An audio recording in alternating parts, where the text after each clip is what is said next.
لیے دو نسخے ہیں، دو باتیں ہیں، دو میں سے جس پر بھی عمل کر لو گے تم برائی سے بچ جاؤ گے۔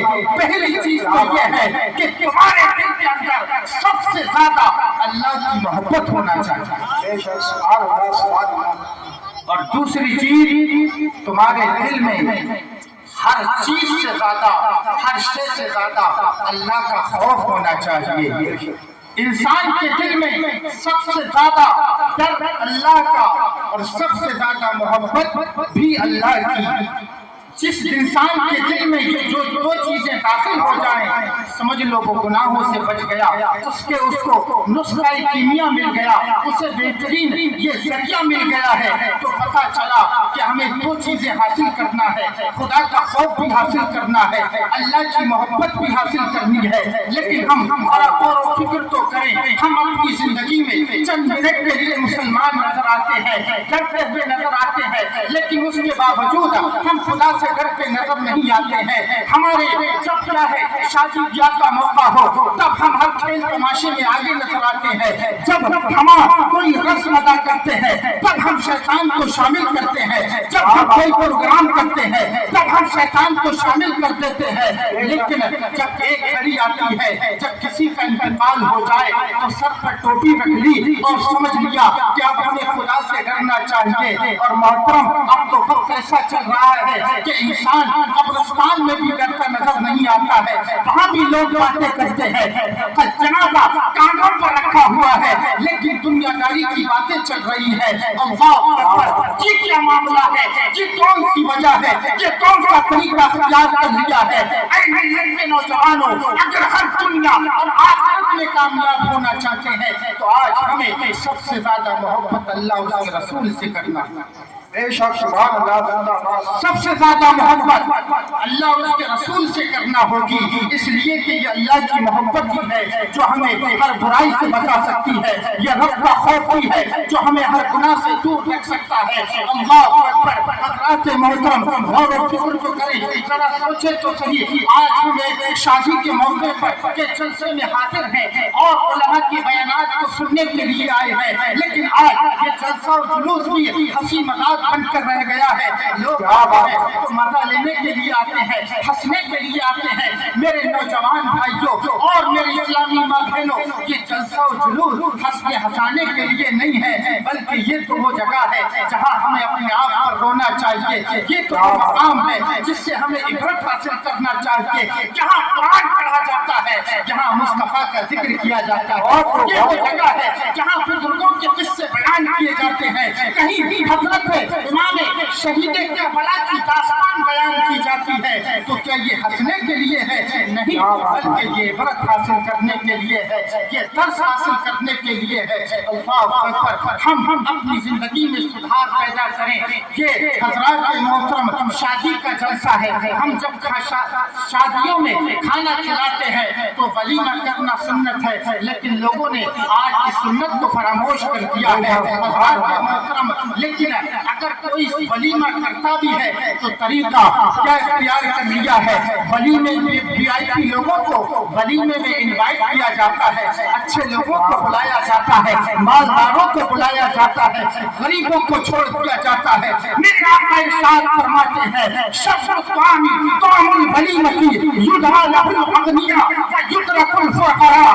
یاد رکھو، ولیمے کا وہ کھانا سب سے برا کھانا ہوتا ہے جس میں مالداروں کو بلا لیا جائے اور غریبوں کو چھوڑ دیا جائے۔ کیا بات ہے؟ وہ ولیمہ جس میں مالداروں کو بلایا جائے اور غریبوں کو چھوڑ دیا جائے وہ سب سے برا کھانا ہے۔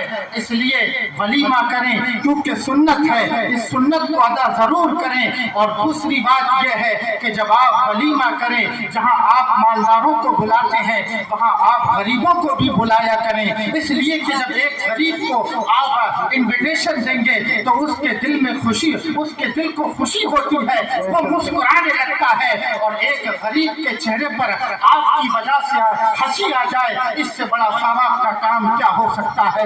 آگے جب شادیوں میں کھانا کھلایا جاتا ہے تو ہمارے نوجوان کھانا کھلاتے ہیں، اور جہاں عورتوں کا، اسلامی ماں بہنوں کا کھانا چلتا ہے آگے بڑھ کر حصہ لیتے ہیں، ہنسی مذاق چلتی ہے، کھانا کھلاتے ہوئے طرح طرح کی مذاق کی باتیں کی جاتی ہیں، غیر محرموں پر نظر کی جاتی ہے، اور جہاں عورتوں کا کھانا شروع ہوا وہاں پر لوگ مردوں کو کھانا کھلانا بند کر دیتے ہیں، عورتوں میں گھس جاتے ہیں کھانا کھلانے کے لیے۔ کبھی آپ نے سوچا ہے یہ آپ کے لیے جائز ہے یا ناجائز ہے؟ یہ قطع یقیناً یہ حرام ہے، یقیناً یہ حرام ہے، اس لیے کہ جن عورتوں کو آپ کھانا کھلا رہے ہیں وہ آپ کے لیے غیر محرم ہے، آپ کے لیے یہ جائز نہیں ہے کہ آپ ان پر نظر کریں، ان کے لیے بھی یہ جائز نہیں ہے کہ وہ تمہیں دیکھیں۔ کیوں؟ اس لیے کہ حدیث کے اندر آتا ہے لعن اللہ الناظر والمنظور الیہ، جو انسان بد نظری کرتا ہے کسی کی طرف اس پر بھی اللہ کی لعنت ہے، اور جسے بد نظری سے دیکھا جائے اس پر بھی اللہ کی لعنت ہے۔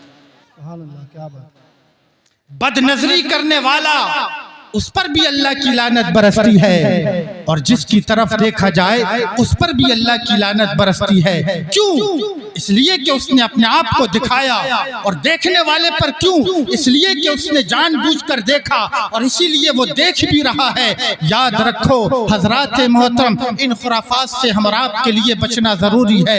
اور تیسری بات یہ ہے کہ جب ہم شادی بیاہ کا پروگرام ہمارے یہاں پر ہوا کرتا ہے تو یہ گانا بجانا بالکل بند کر دینا چاہیے۔ آپ لائق مبارکباد ہے، کمال پور کی سرزمین پر یہ خرافات بند ہو چکی ہے۔ ہم اور آپ نے کوشش کی، ڈی جے باجا یہاں پر بین ہو چکا ہے کہ جو انسان بھی اگر کمال پور میں کسی شادی میں باجا بجائے گا اس پر 10,000 کا جرمانہ مفتی صاحب یہاں رکھا گیا ہے۔ یہ کیسے ہوا؟ یہ اس لیے ہوا، کوششیں ہم نے کی، ساتھ آپ نے دیا، ایک بستی سے ایک برائی کا خاتمہ ہوا۔ پتا چلا کہ اگر ہماری ملت کا نوجوان علماء کا ساتھ دے دے تو ہم اپنے سماج سے ہر برائی کو ختم کر دیں گے، ہر برائی کو کھاڑ کر پھینک دیں گے۔ کیا بات ہے! سبحان اللہ! نعرہ تکبیر، نعرہ رسالت، نعرہ غوثیت، مسلک اعلی حضرت، بستی بستی کریا کریا علماء اہل سنت۔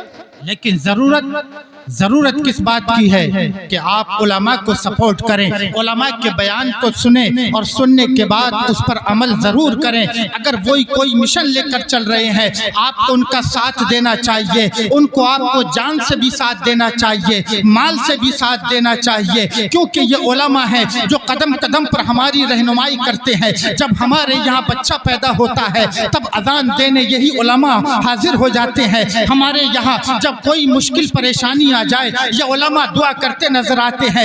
جب مسجد میں نماز پڑھنے کا مسئلہ ہو یہ علماء ساتھ دیتے ہیں۔ جب ہمارے یہاں کسی کا انتقال ہو جائے تب یہی علماء اس کی نماز جنازہ پڑھتے ہیں۔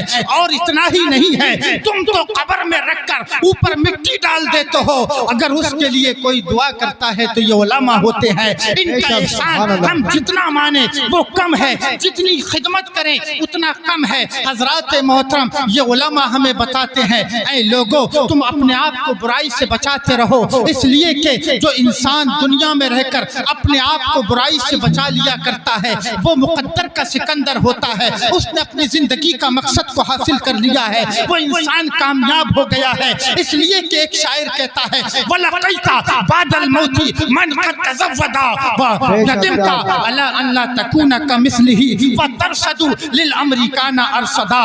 اے انسان یقیناً مرنے کے بعد تیری ملاقات ایسے لوگوں سے ہونے والی ہے جن کے پاس زیادہ راہ ہوگا، جن کے پاس نیک اعمال ہوں گے۔ ندمتا تو تو شرمندہ ہوگا کہ تو نے ایسا کیوں نہ کیا، تو تیرے پاس آج وقت ہے اپنے آپ کو تیار کر اور نیک اعمال کر تاکہ کل تجھے شرمندہ نہ ہونا پڑے۔ میری ملت کے نوجوانوں جب شادیوں میں جایا کرو اپنی نظروں پر قابو کیا کرو اور انہیں سنبھال کر رکھا کرو، اس لیے کہ یہ عارضی محبت، یہ دنیا کی محبت جو آپ آپ کے دلوں میں جو کیا انگڑائیاں لیتی ہے یہ یہیں پر ختم ہونے والی ہے۔ نہ ہم اپنے ایمان کو دیکھتے ہیں نہ اپنے مذہب کو دیکھتے ہیں، بلکہ اپنا سب کچھ برباد کر لیا کرتے ہیں۔ ایک نظر کی وجہ سے آخری بات بیان کر کر گفتگو کو ختم کر دوں۔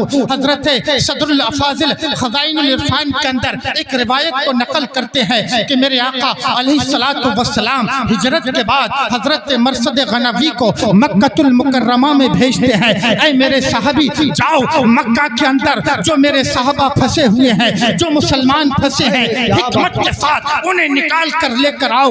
آپ مکہ کی سرزمین پر پہنچے۔ جب آپ وہاں پہنچتے ہیں مکہ کی سرزمین پر اناق نامی ایک عورت ہے، بڑی حسین ہے، بڑی جمیل ہے، بڑی خوبصورت ہے، بڑی مالدار ہے، اس کے پاس سارا کچھ تھا۔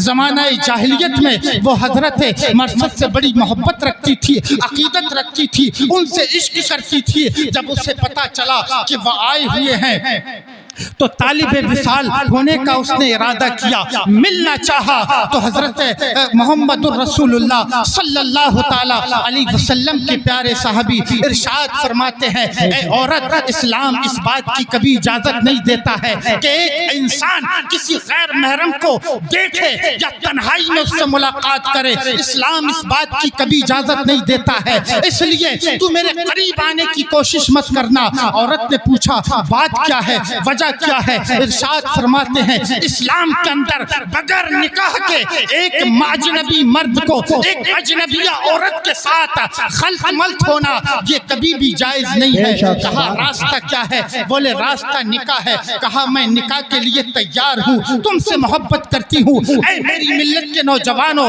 اپنی محبت کی خاطر اپنے ایمان کو بیچنے والوں، اپنے یقین کو قربان کرنے والوں، اپنے اعمال کو برباد کرنے والوں، روایت کو سنو اور عبرت حاصل کرو۔ حضرات محترم صدر الافاضل نے لکھا ہے کہ حضرات محترم عورت کہنے لگی میں نکاح کرنے کے لیے تیار ہوں، آپ مجھ سے نکاح کر لیں، میرے پاس بہت سارا مال ہے، حسن و جمال بھی ہے، لوگ مجھ سے نکاح کرنے کی تمنا کرتے ہیں، پھر آپ کیوں تیار نہیں ہوتے؟ آپ نے فرمایا نکاح تو کر لوں گا لیکن نکاح کی اجازت پہلے اپنے آقا سے لوں گا۔ سبحان اللہ، سبحان اللہ۔ نکاح کی اجازت اپنے آقا سے لوں گا، یہ بھی بات میں اپنے آقا سے پوچھوں گا، اگر آقا اجازت دیتے ہیں تب میں نکاح کر لوں گا۔ حضرات محترم آپ مدینہ آئے، سارے کام سے فارغ ہونے کے بعد مصطفیٰ کی بارگاہ میں حاضر ہو جاتے ہیں، سارا معاملہ بیان کیا۔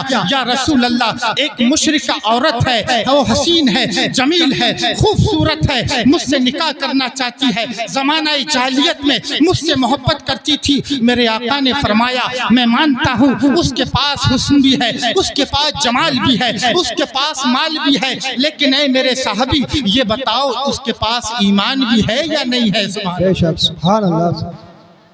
آج ہم اس محبت کی خاطر نہ کسی غیر مسلم کو دیکھتے ہیں، نہ کسی مشرک اور مشرکہ کو دیکھتے ہیں۔ ہمارا نوجوان مرتد ہوتا چلا جا رہا ہے، ہماری ماں بہنیں مرتدہ ہوتی چلی جا رہی ہیں۔ اسی کے لیے، کس کے لیے؟ اسی عارضی محبت کی خاطر یاد رکھو، عبرت حاصل کرو۔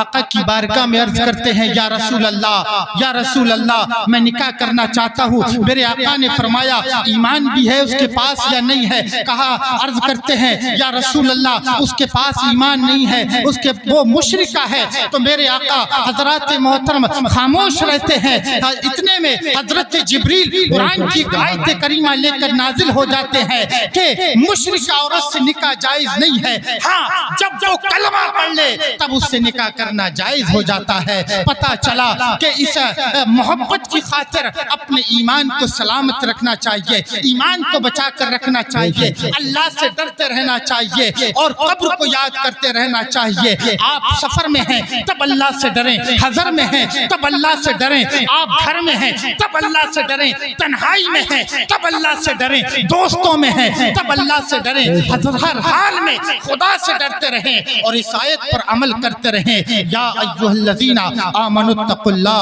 حق تقاتہ ولا تموتن الا وانتم مسلمون۔ اے لوگو اللہ سے ڈرو، ایسا ڈرو جیسا کہ اللہ سے ڈرنے کا حق ہے۔ میں نے جو کچھ بولا اللہ پاک ہم سب کو